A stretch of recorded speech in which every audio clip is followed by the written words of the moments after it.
നമ്മളെ പുഴയിൽ കടൽ ഞണ്ട് കുത്തിയിട്ടുണ്ട്.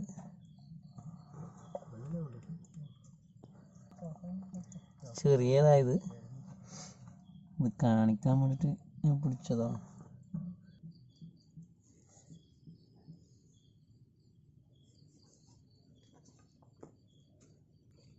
നല്ല രസമുണ്ട് കാണാൻ. നമ്മളെ എടുത്ത ഞണ്ടിനെ പോലെ അധികം അക്രമകാരിയൊന്നുമല്ല.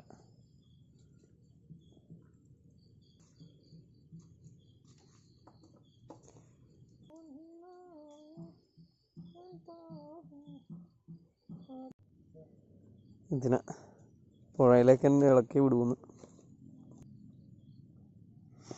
തോന്നുന്നില്ലേ.